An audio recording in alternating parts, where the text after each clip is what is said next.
Hey guys, welcome back to the PuggoReborn channel. We are back with another review of the third video. At least for Blazing Deserts DLC, this is going to be amazing because new information has been released, and I'm thankful to finally know, even officially myself.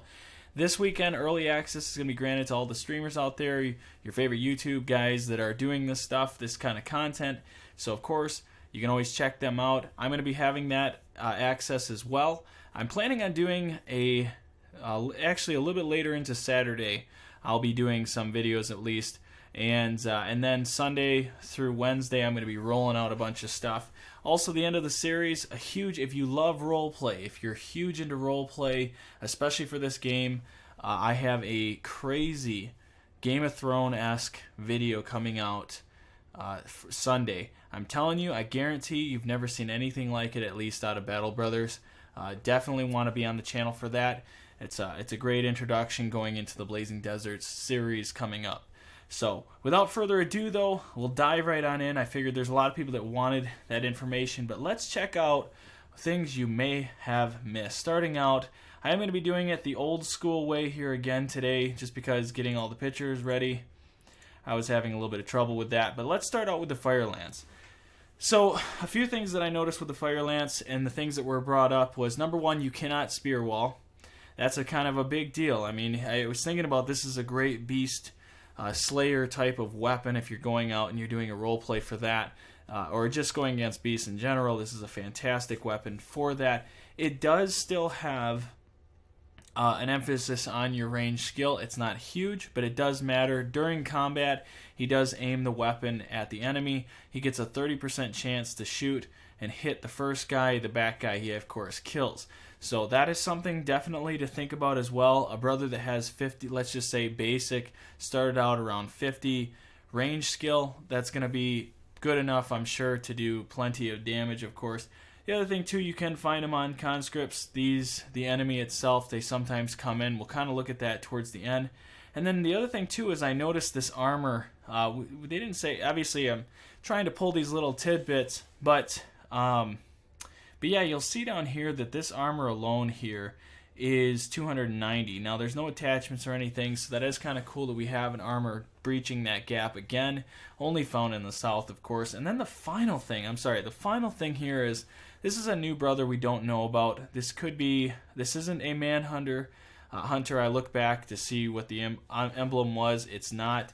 So maybe maybe we can, instead of militia, we can get ourselves conscripts. It just depends. But yeah, either way, I can't wait to check out all the new classes. That's going to be pretty sweet. Now the next one here is going to be at 146, and this one is the stats for Ignite. So when we're looking at the Ignite side of it, see how it says there's a plus 40% chance to hit. So even at 37 skill, 37 range skill, as you can see down here, that's that difference. That's that breaching the gap of having 50 compared to 37. The 30% chance to actually kill the guy in the back. If you watch the video, you'll see. I could probably pull it up here, but he does go to shoot. Oh, it's going to take a second. Well, anyways, the point still is the damage is pretty considerable. If you look at it, it's 40 to 60 damage, that much I remember. Yeah, so 40 to 60 damage if we're just talking pure hit points, but infliction on armor, that's really where you're getting a good bite, at least for early game stuff. As you get into the ultra late game, I don't know that this is really going to matter as much. I've already found out as we go along, this does piercing damage, so if you're causing injuries, you're only going to get piercing. You don't get blunt injuries, which is one of the things that was asked among the community as to, is this going to be more effective against the undead, for instance, or not the ancient undead. So that is to be seen. I'm sure the Handgun is going to be better, but we will see in a second here either way. And that actually brings me into the next weapon here, which is 233, is the Handgun. Again, your base damage 35 to 75. The main thing I want you to know about this is they really wanted to emphasize, and he talked about it a little bit, Jason talked about it, he talked about trying to avoid having an overpowered weapon where everyone that's the meta way to do it. Everybody grabs a handgun, gong, and goes crazy. So that is something that's nice that they did change. However, I do know that a lot of your skill as it goes on. In fact, I can kind of show you that. Firing stats at 428. So I kind of pulled it up where you can see the actual base stats right up in your face. You're getting the plus 10% chance to hit, but per tile distance away, a negative 10. So having a really good brother with range is going to be very effective. Something to definitely look at. But I'm imagining a named weapon like this would be amazing. But you might be saying, well, Puggo, that's not a lot of damage still. I mean, you only get one shot, then you have to spend your next turn reloading. It's actually more intensive than the crossbow. Well, I can definitely see where you're coming from with that. But there is something that happens during combat. Let me see if I can't. Yes, so I think it's... Let's see if we can't get this thing to work here.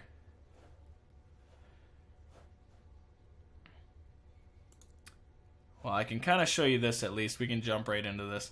But either way, when you fire, you do have this one tile range away, and anything you can shoot at the ground. Literally, you can shoot at the ground, and the shrapnel will hit these areas. Just remember, negative 10 here, negative 20 as the difference in range. So if you shoot over here, you're going to hit these other guys. Now, he does show that, of course. That's coming up. I didn't exactly timestamp it, but oh, okay. So here's what I want you to see. If you didn't catch that just a second ago. When he fires the weapon, watch, he has overwhelm. So here's the deal. His one shot did an overwhelm, which is negative 10 to your melee range stats. Melee and range stats in terms of your pure ability to hit somebody else. Now, the big thing with this is this AoE can pretty much knock out or put a debuff on everybody at negative 10. And I'll kind of go over that a little bit more later, but if you had two of these guys shooting at the same time, that's negative 20. The actual damage is fair enough, at least across the board in terms of getting into the armor. Maybe it's not killing everything, but I feel like that's going to be more of the way of building these things, unless you're talking about a named handgun, which is a totally different situation as a whole. Now, if we're going back here, the other thing, actually, I can just show you right here. If you notice something, I don't know if anybody really noticed this, maybe some of you did, but right here you're going to see all of the conscripts here. You can tell which ones are conscripts because of the shields, but they're actually holding three-headed flails. Now, I don't know if they did a check on like the actual weapon itself, but if you can just find conscripts with all these weapons, most people will tell you that three-headed flails in terms of, you know, if we're going to the end game, you're not bringing the three-headed flail with you. Okay, but early game, having a three-headed flail actually sounds pretty sweet, it's really nice to introduce that weapon at that point. However, again, the thing I don't know if we're going to have to test and see is how much are they selling for, because really three-headed flails are weapons that, you know, they're around 3,000 when you go to buy them, which is pretty crazy when you think about it. If you can sell them for even a fraction of that price, it's going to be a great way to farm and get into the later game. Just something I kind of noticed as I was going about, but again, the piercing damage here, you can see, this is how I kind of figured that out. Plus, there's another shot where he shoots and gets another injury, but it is the pierced kidney, so that's kind of your way of knowing it's not blunt, it is piercing damage. But again, let's see. Let's go back to that fire lance. Later on, he does talk back into the fire lance, and he starts talking about how when you attack, the overhead. So this is your overarching. This is the part that I was going to show you guys before. The actual percentage chance to hit. Let's see if we can't. Okay, it showed it for like 1 second. Let's see. Okay. I don't know if you guys caught that. Let me see if I can't just bring it back just a bit. Alright, so 30% chance to actually hit this guy. That's the thing I want to tell you about. So again, you get that 40% extra chance to hit on top of your 37 skill. Okay, that's not great. The guy here in the back he doesn't have much to offer. He's going to get killed either way. Of course, Jason knows that. But there's just something, little things, guys, to kind of hang on to. Nothing crazy. There are some big things too. It is like it does have that overhead AoE, so there's that. Next thing is, let's see. Oh, we're going to dive into the flash pots. Actually, the fire pot. So that's 816. Bear with me, guys. All right, so getting into the flash pot, this was something... I listened to this earlier today. I was listening to him talk about this. I watched this video like 3 times during the day. Well, kind of listened and watched.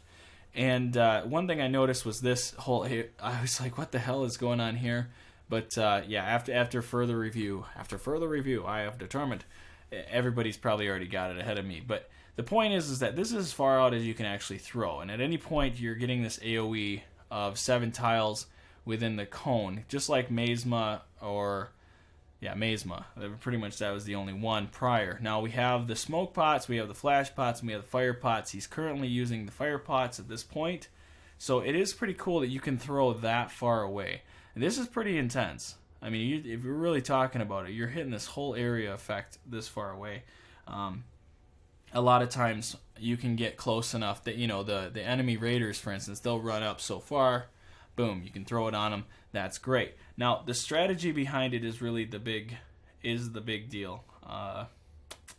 Let's see here. 859 is what I have next. I can't remember if that's... Yeah, so this is the area of effect that you're actually hitting. You threw 2 of them that left this little hole here. Really, you can't even go through here because this is a block tile.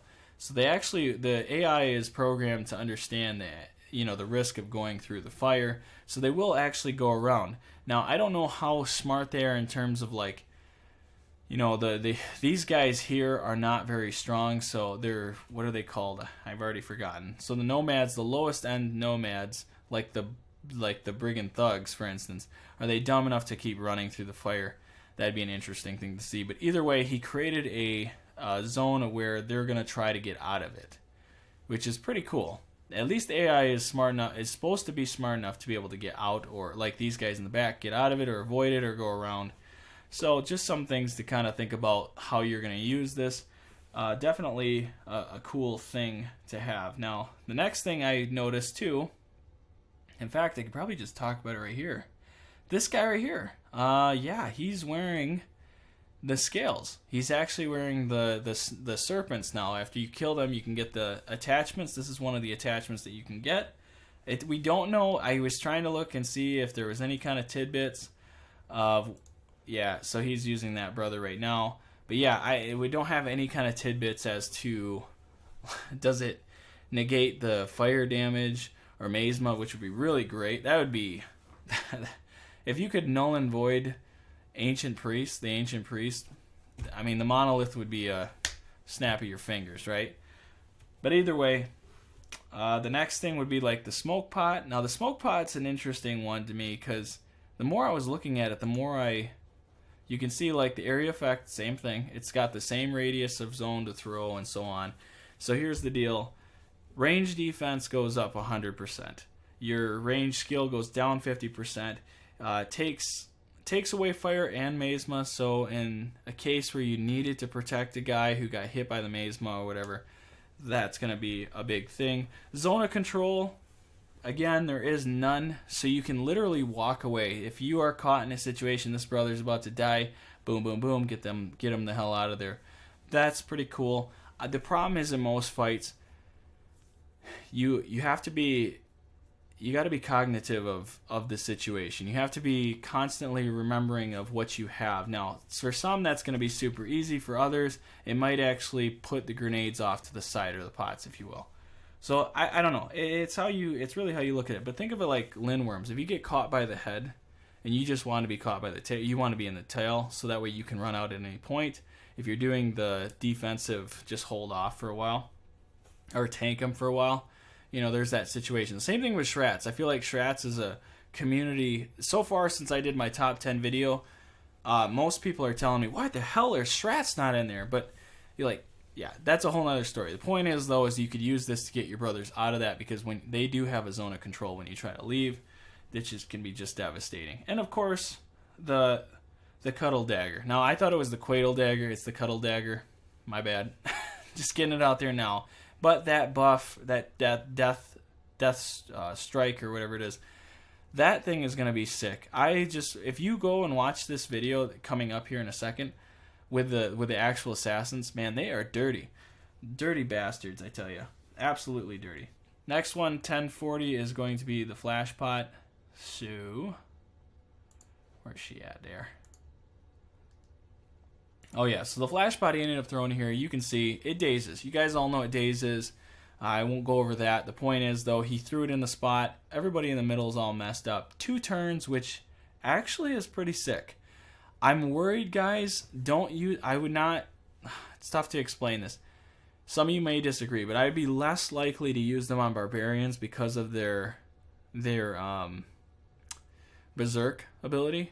Or their... What the hell? Why can't I think of what it's called? Right here. Not berserk. I can't... Adrenaline, that's what it is. So, adrenaline, per se, it's kind of a meta thing to do where you can get out of a debuff pretty quickly by using your adrenaline. So, barbarians use adrenaline quite often, and ironically, when you do something to them, when you stack something on them, they use adrenaline, almost as if they know this. But, yeah, just something to think about, guys, when you are facing them. And the other thing I noticed as well, you can be dazed, and you can have the debuff of the sand. That's the other thing. Just something to think about as well. Just something interesting, at least. Okay. Let's flip her over. We're almost to the end here. Next one is 1248. So at 1248, we're looking at all these different things. He gives us a description, just in case you did miss some of the description here. So the conscripts are basic. They're pretty much like the noble house, just the basic units. Or the militia, if you will. But they all have dodge perk, and I don't think that was brought up. I know that they brought up it about the nomads, but for the actual, everybody has something, which is interesting. The conscripts all come with dodge. That can be, I don't know how that's going to look. Early game, like just shooting, if we're going to sit back, if you sit back, a lot of times the strategy is I have 2 archers, you have whatever archers you have, but it forces the AI to be like, oh crap, guys, we need to get our butts over the sand here and get that stuff out of our crack, right? And so they forcefully come at you. Now, these guys have less incentive to actually come after you because of, number one, if they don't move, dodge is just killing because of their turn order. Anytime that you sit there and do the, when you do your skip your turn, or you wait a turn, I can't think of the words here. When you skip your turn, you lose 25% of your initiative.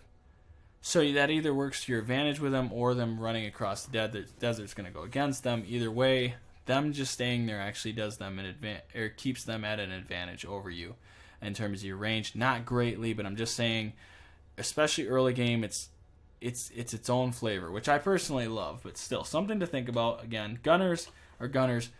They're not overly aggressive. They stay back. They can be devastating. Their skill is, I'm assuming if they're anything like marksmen technically are 60 range skill. I'm guessing that might be the case unless they're considered like Arbalists. And if they're like Arbalists, then you're looking at about, I think it's 70 or 75. Correct me if I'm wrong on that, guys. I'm sure somebody knows. So that's something also to think about, because the devastation of the handgun constantly going over and over. The next one would be the officer. The officer is equivalent to the hedge knight. That's what Jason was saying in the video. Pretty much has, it's just equivalent. He has Battle Forge. That's about it. I'm sure the armor is quite amazing, and it looks quite amazing. Just put that in the throne room. Okay, moving on. You have the assassins. Assassins have nimble. They have dodge. They move like berserkers. If you don't know what berserkers are, they're orcs that are, they pretty much don't wear anything. They just have a huge pool of health, and they're very aggressive. Yeah, so they will move all the way around. Their objective is to go around and then attack, and sometimes they'll jump in. During the video, this assassin actually connects.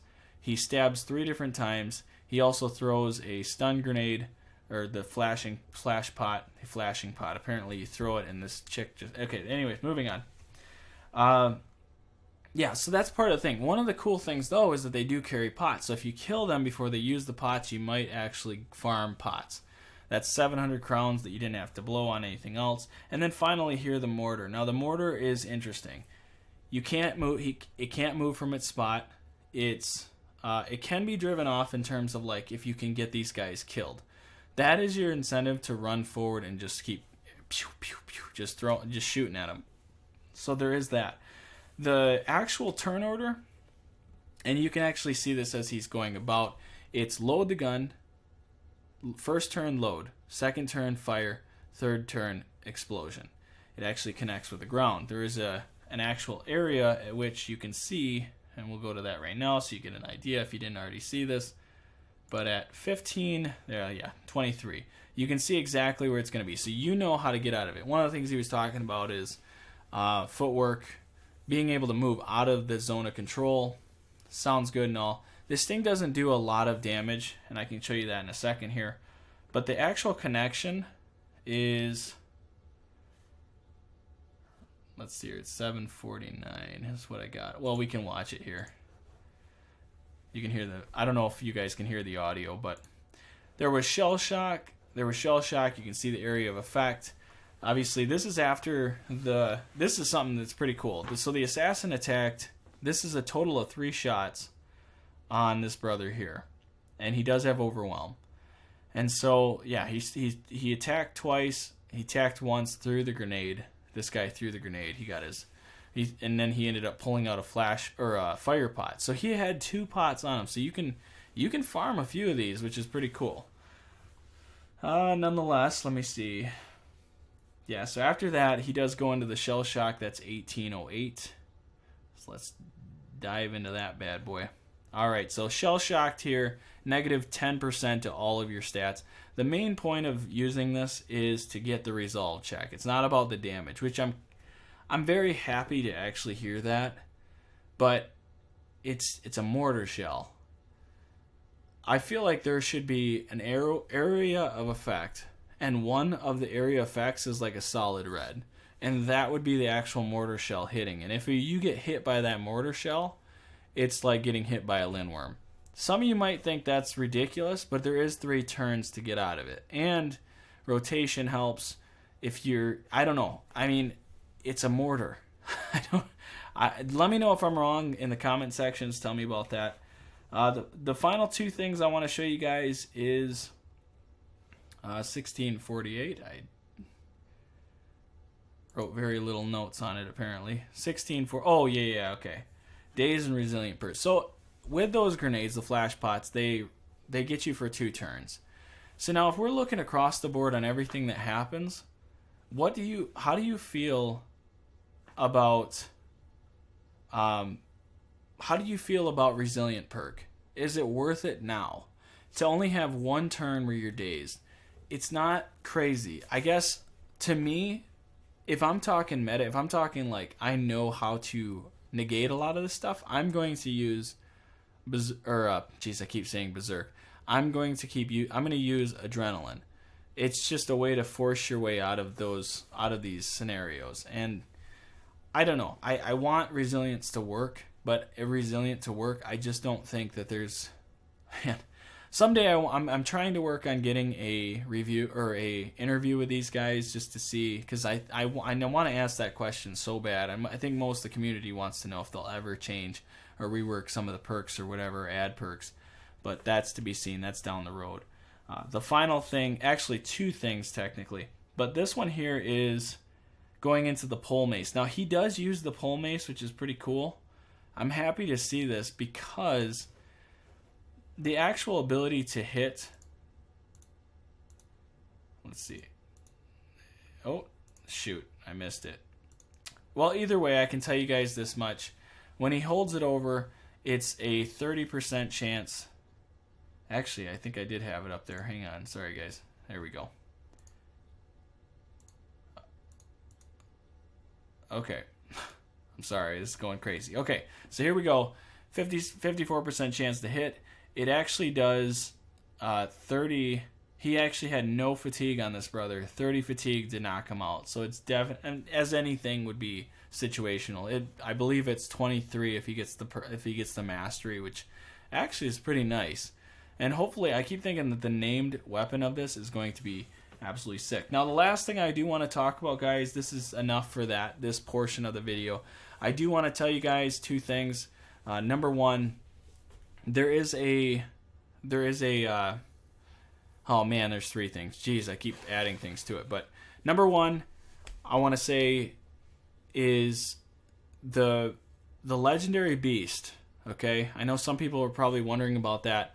I've kind of thought about it a little more, and it keeps talking about people going to sleep, and I have a feeling that whatever it is, there's this book. There's if you go to if you get this game, if you've already pre-ordered it or whatever, you bought it already, you should have in your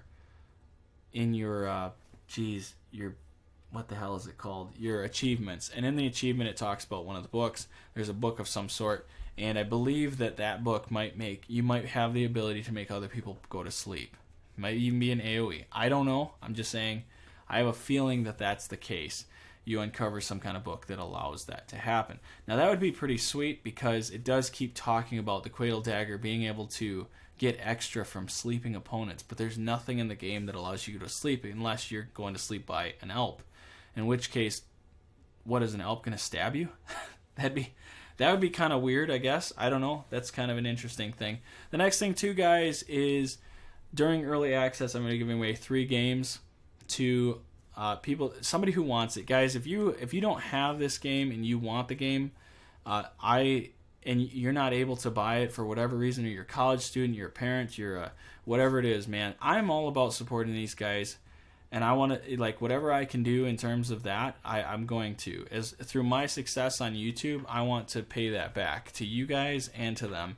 So I just want to get that out there. And then the final thing I want to get into is my series with the Battle Hounds. I got to tell you guys something. This Sunday, I already talked about it earlier, but I want to reiterate. This Sunday at 5 o'clock Central is going to be the final episode of the Battle Hound series. It's going to be like nothing else on YouTube when it comes to Battle Brothers. Not saying it's going to be perfect. It's hardcore role play. It is like D&D. It is like Game of Thrones. Check it out. It is going to be, I believe, I'm hyping this up, and I'm hoping it's going to be great, but it is very dark if you like that kind of stuff. So either way, guys, thanks for coming out to the channel, and I will see you in the next one. Bye.